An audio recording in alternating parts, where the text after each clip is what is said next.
Fuck around, make my 40 pop. Alright guys, after the last video that I did post, I did a reaction to the opening of the new episode, and of course a lot of you guys told me that the ending was actually better. Usually it is kind of flip-flop. It is like the other way around, where the opening is like significantly better than the ending, just because of the fact that, you know, you want a lot of the hyped stuff to actually happen in the open, and that did actually happen here. Like most of the actual big fights and most of the like action scenes that actually happened in the opening. We got to see the new generation versus like some of the old Sasuke members, but let's keep it 1,000. That right there is cap. But in this right here, we did get some more stuff that was really interesting. We got to see Boruto Jogan. We got to see more of Boruto and Kawaki, which of course is a very good thing. But regardless, I definitely do want to get into specifically what we did actually get to see in the ending, because it could possibly foreshadow some things that we could see in the future, you know. But let's get into it.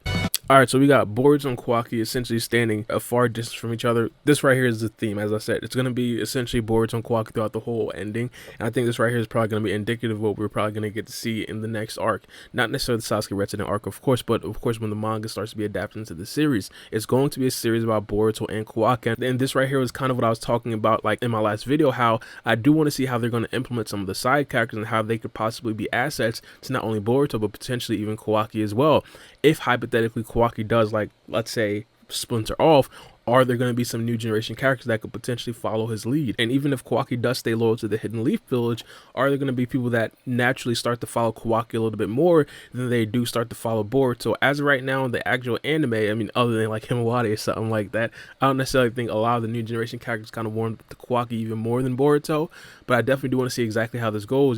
This right here was kind of interesting as well. As of right now, it's not necessarily going to be something that we should be looking forward to or looking towards, but of course, when we look at the stone faces and things of that nature, we're probably going to get to find out, you know, if there actually be a Hokage change. And this right here is going to be very pertinent post time skip. Now we do understand that a lot of the stone faces were actually completely destroyed, and of course we did actually see that a bit earlier. But of course, after we do get to the time skip, the conversation of an 8th Hokage is going to be popping up. Now I'm not necessarily saying that I don't want Naruto to be the Hokage, but of course things like that could possibly be like a sign that, hey, maybe Naruto is not necessarily in the village anymore. So there you go. That's the first one. That's the first reference to Momoshiki. I'm really gonna like the actual references to the old Sasuke members. Now, it's going to be very different from what we did see in the past. In the past, these were the actual big villains. It's going to be very different now, because of course the big villain is going to be Code, Ada, and Damon, but also the old Sasuke members, they're still going to have an element to play, and of course it's going to be more of like an aiding or more of like a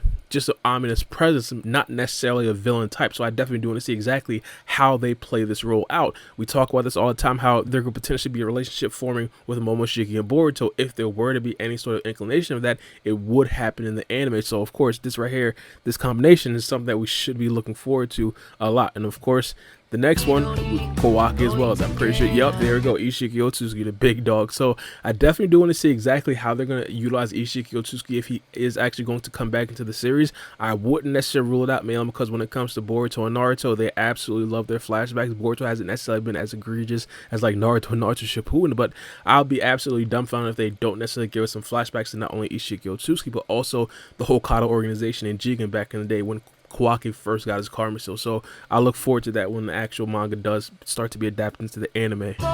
Alright, so this right here is kind of what I was talking about as well.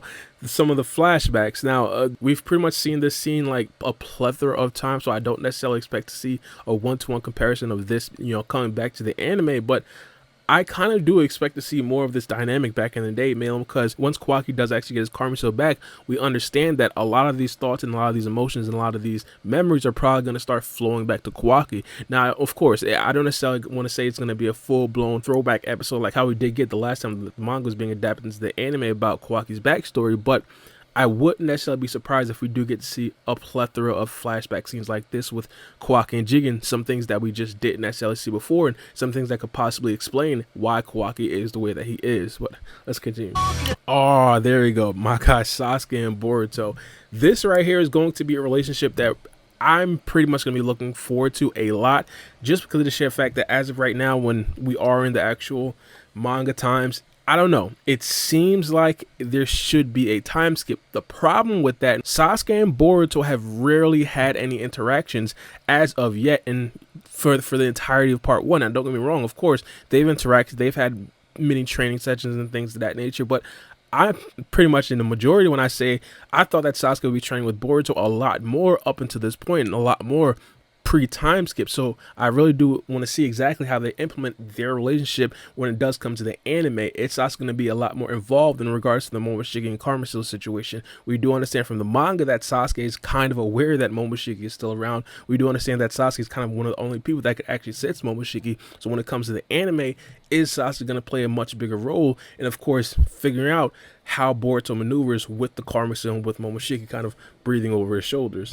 And of course, Kawaki and Haruto as well. I definitely do want to see exactly how that relationship kind of grows and how that bond kind of grows, just because of the sheer fact that we do understand that one of the biggest threats to Naruto right now is Kawaki, but also because of the fact that Kawaki is going to eventually be one of the strongest characters in the village. And of course, one of his biggest driving forces is the defense of the 7th Hokage. For Kawaki specifically, him actually gaining some abilities from shinobis, gaining some of the actual ninjutsu abilities from Naruto, if they actually do train, would be absolutely amazing. He has the same exact thing what I kind of talked about with Tsubaki, where it's like Tsubaki is like a character that is extremely elite, and she doesn't really have a lot of jutsu. She doesn't really have a lot of the ninjutsus from the shinobi.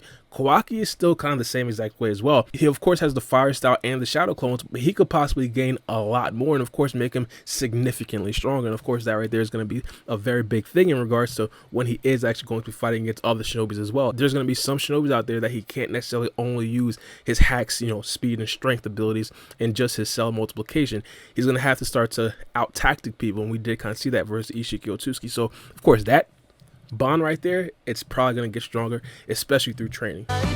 And basically training right here, Kawaki and Boruto training right here. One of the things that I did kind of talk about on my podcast is I was saying that, throughout the time skip, I definitely expect Kawaki and Boruto to train a lot together. As of right now, we're not necessarily seeing their Karmasils and Dojutsus, but we understand some of the people who actually fight on par with Boruto and Kawaki are Boruto and Kawaki. So of course their number one training and sparring partner are probably going to be each other, and this right here is just going to be the start of that. Alright, there go Boruto's Jogan. This right here is going to be very interesting and very, very important to look forward to in the anime. I talk about this a lot, how the manga doesn't really recognize Boruto's Jogan. So a lot of times when we do talk about Boruto's Jogan, we have to look towards when the manga is actually being adapted into the anime. This isn't necessarily said that the Jogan isn't really like canon. Of course it's canon. Of course it's going to come to the manga, and we did see the Jogan already in the manga with the Otsutsuki God, but we haven't necessarily seen Boruto with it ever since chapter 1.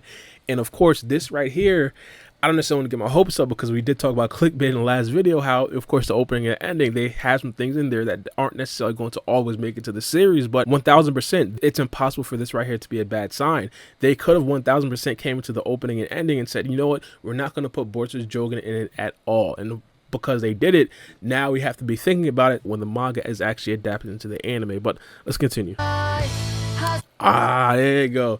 Here we go right here. All right, so this right here looks eerily similar to what we did kind of see a couple of openings ago. If you guys do recall, when Kawaki wasn't even introduced into the series yet, they did kind of have Kawaki in the opening, but it was a silhouette. In this situation right here, Boruto is not a silhouette. Boruto, we see his full-blown Karmasil, we see his Jogan and everything like that, but Kawaki getting his Karmasil back for the anime as of right now is still relatively a surprise. So this right here is a silhouette. Not only that, Kawaki's dojutsu as well is still relatively a surprise. So this right here is going to be a silhouette as well. So when this right here does actually come to the series, I won't necessarily be surprised at all if this starts to clear up. Again, the last time that Kawaki was in one of these openings and he was a silhouette when he wasn't necessarily introduced, when he was introduced into the series, the silhouette kind of cleared up. So I'm expecting to see the exact same thing to happen right here once Kawaki's dojutsu and once Kawaki's Karmasil does actually come to the series, which is kind of a decent sign, mainly because if they're actually planning to do that, that would kind of mean that, of course, a lot of stuff is going to take place relatively quickly. I really do hope so, before, of course, the new opening. Alright, so they pretty much show that their bond is still strong. It seems like it's going to be the ending of the ending. Yeah, so that's pretty much it. Alright, so I liked it a lot. This right here is definitely a dope ending, and I definitely don't know exactly what you guys think about it. I know some of you guys are kind of rating it. If I had to kind of rate this among pretty much all the other endings, I give like an 8.5, an 8 or 8.5 out of 10. A lot of stuff that was actually shared in this ending, I'm definitely happy about it. But let me know what you guys think. It's me, your boy Baara B, and we out. It's a knife.